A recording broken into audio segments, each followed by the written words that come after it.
अब हम चलते हैं सीधा इसके सन 1960 के एलसीडी पैनल पे।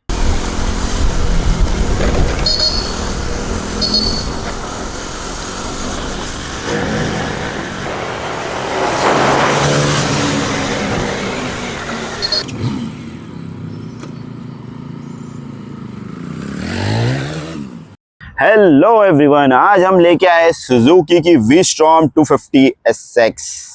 चलिए कुछ स्पेसिफिकेशन की बात करते हैं आज इसकी। आप देख सकते हो कि इसके इंजन जो है 249 सीसी का single cylinder oil cool engine दिया गया है। अब हम आते हैं थोड़ा फ्रंट में, जो दिया गया है टेलीस्कोपिक फोक, एलॉय व्हील्स, और फ्रंट डिस्क की बात करूँ तो दिया गया है 300 mm का फ्रंट डिस्क, और आगे पीछे दोनों ही डिस्क आते हैं विद ABS। अब हम चलते हैं पीछे की तरफ, और पीछे देखेंगे आपके मोनोशॉक्स दिए गए हैं स्विंग आर्म्स के। यहाँ पे देख सकते हो फुटरेस्ट पे वी-स्टॉर्म की बैजिंग दी गई है, और यही सेम वी-स्टॉर्म की बैजिंग हम देख सकते हैं कि लेग गार्ड पे भी दी गई है।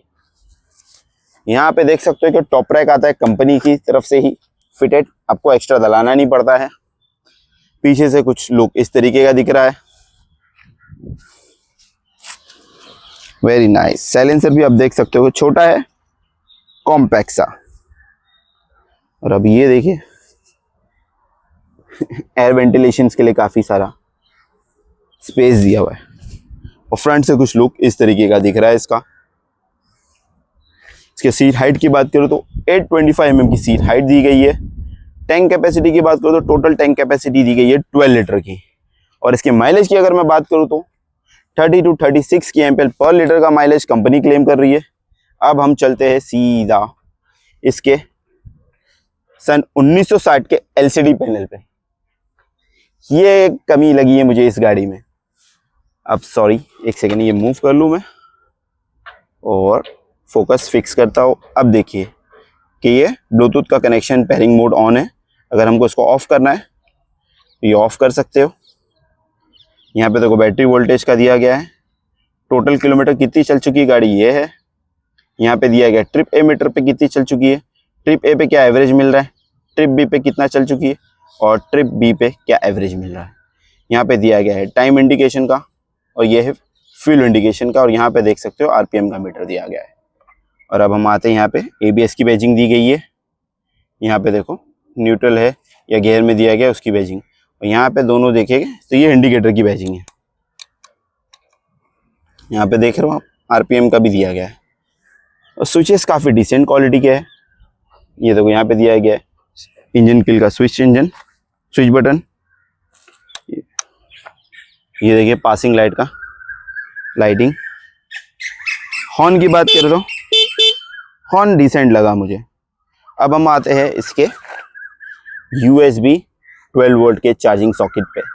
साइड में दिया है, काफ़ी यूजेबल है, इंसान यहाँ से ही कनेक्ट करके यहाँ फ़ोन होल्डर लगा के इंसान इजीली चार्ज कर सकता है। ये काफ़ी थॉटफुल लगा सुजुकी का मेरे को। और फ्रंट में LED लैंप दिया गया है हेडलाइट का, और इंडिकेटर्स वही हेलोजन बल्ब वाले ही आते हैं। गाड़ी का लुक तो मुझे काफ़ी अच्छा लगा है। आप सबको कैसा लगा ये गाड़ी का look, please specially with this colour mention ज़रूर करिएगा।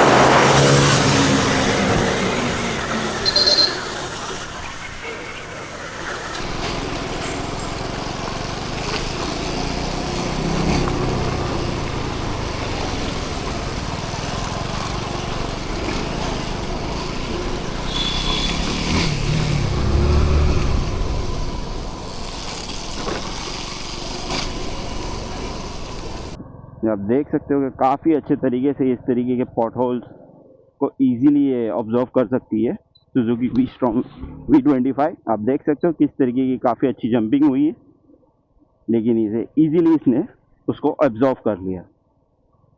तो आप इसके साथ अगर एडवेंचर टूरिंग करना चाहते हो सॉफ्टवेयर साइड पे, नॉट हार्डकोर एडवेंचर टूरिंग, तो आप बहुत ही इजीली इसे कर सकते हो। पिकअप और पावर भी काफ़ी डिसेंट है इसका।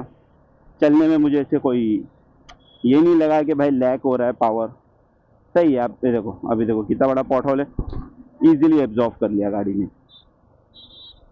ऐसा कुछ such as a major issues मुझे नहीं लगता होना चाहिए। अगर आपके साथ इस बाइक के साथ अगर आप एडवेंचर करना चाहते हो, आप कर पाओगे सॉफ्टवेयर साइड के साथ। हाँ, एकदम हार्डकोर चाहिए तो मैं सजेस्ट करूँगा आप एक्सपर्ट स्टूडेंट की तरफ जाइए, वो इससे मच बेटर बाइक है। अगर आप चाहते हो कि एक हार्डकोर एडवेंचर चाहिए तो प्लीज़ आप कंसर्न कर सकते हो एक्सपर्ट स्टूडेंट को। अगर आपको एक टूरर प्लस थोड़ा सॉफ्ट एडवेंचर करना है, ज़्यादा हार्डकोर नहीं, तो आप इस बाइक को ज़रूर कंसर्न कर सकते हो। एवरेज भी काफ़ी अच्छा है, सुजुकी की रिलायबिलिटी इंजन का भी काफ़ी बेस्ट है। मेरे को ऐसा कहीं सच लैग फील नहीं हुआ इसके इंजन में, चलने में काफ़ी स्मूथ लगी मुझे। पावर भी अच्छा ही है, ऐसा नहीं होगा आपको 250 सेगमेंट के हिसाब से काफ़ी डिसेंट पावर है। हाँ, as compare to expert student power मुझे थोड़ा कम लगा एक्सपर्ट स्टूडेंट के कंपैरिजन में। लेकिन इसमें गाड़ी में पावर कम है ऐसा नहीं है, पावर डिसेंट है। अब इसकी टॉप स्पीड की बात करो तो 140 kmpl की टॉप स्पीड इसमें दी गई है। इसका इंजन जो है 249 सीसी का single cylinder oil cool engine दिया गया है। फ्रंट में जो डिस्क की बात करूँ तो इसमें 300 mm का डिस्क दिया गया है। यहाँ पे एक कमी लगी मुझे, तो ये है वो LCD पैनल। यहाँ पे इसको इस प्राइस टैग ऑफ सेगमेंट में कम से कम TFT तो देना चाहिए था, या तो कम से कम कलर LCD पैनल देना चाहिए था इसको। ये सिर्फ LCD क्लस्टर दिया गया है इसमें, वो भी डिजिटल वाला। ये एक मुझे कमी लगी इस बाइक में। सेकेंड, इसका जो टर्निंग रेडियस है बाइक का वो काफ़ी बड़ा है। अगर आप कहीं पे शॉर्ट टर्निंग रेडियस पर अगर आपको टर्न लेना है तो इस बाइक पे थोड़ा पॉसिबल नहीं है, आपको थोड़ा लंबा रेडियस ऑफ टर्न लेना पड़ेगा। अब देख सकते हो कि मैं किस तरीके से ट्रैफिक में इजीली इसमें लेके जा पा रहा हूँ। एज सच ट्रैफिक में आपको कोई ऐसा इशू नहीं होगा कि टर्निंग रेडियस बड़ा है तो नहीं। हाँ, अगर आपको कहीं शॉर्ट जगह पे एकदम कन्वीनियंट में टर्न लेना है तो प्रॉब्लम होगी। और सेकेंड प्रॉब्लम मुझे ये लगी कि ये काफ़ी हाइटेड है बाइक। मैं 5'7" हाइट का बंदा हूँ, तो भी मुझे ये चलाने में काफ़ी इश्यूज़ हो रहे मेरे। अगर कोई शॉर्ट राइडर्स को लेना चाहने की कंसर्न कर रहा है तो मैं सजेस्ट करूँगा कि वो ना ही ले, क्योंकि अगर आपको प्रॉब्लम हो सकती है। देखो, ऐसा चलाने में प्रॉब्लम नहीं होगी जब आप कहीं ट्रैफिक में रुकते हो और बाइक को खींचना है, पुल करना है, तो वो जगह पे आपको इस चीज़ में इश्यूज़ हो सकता है। बाकी ये गाड़ी मुझे बहुत अच्छी लगी, ऐसा कहीं इसमें सच कमी नहीं आई कि भाई ये गाड़ी को हम कंसर्न नहीं कर सकते या किसी को प्रेफर नहीं कर सकते राइडिंग के लिए। नहीं भाई, बहुत अच्छी है। आपको टूरिंग करना है, बहुत अच्छे से टूरिंग कर सकते हो। लॉन्ग राइड पे जाना है, आप जा सकते हो। बस सीट की कुशनिंग थोड़ी और सॉफ्टवेयर करानी पड़ेगी अगर आपको लॉन्ग राइड करनी है तो। आप अगर शॉर्ट राइड पे आते हो, जो कंपनी सीटिंग आ रही है वो बहुत ही बेटर है। आपको कुछ एज सच मेजर चेंजेस करने की कोई ज़रूरत नहीं है। Gear and gadget moto news को फॉलो ज़रूर करिएगा, और इसी तरीके के और अपडेटेड वीडियोस के लिए प्लीज़ मेरे चैनल को सब्सक्राइब, लाइक और शेयर ज़रूर करिएगा। ये वीडियोस आपको कैसा लगा प्लीज़ बताइएगा। इसमें कोई और इम्प्रूवमेंट लाना है, कोई चेंजेस लानी है तो प्लीज़ मुझे बताइएगा, मैं ज़रूर करेगा।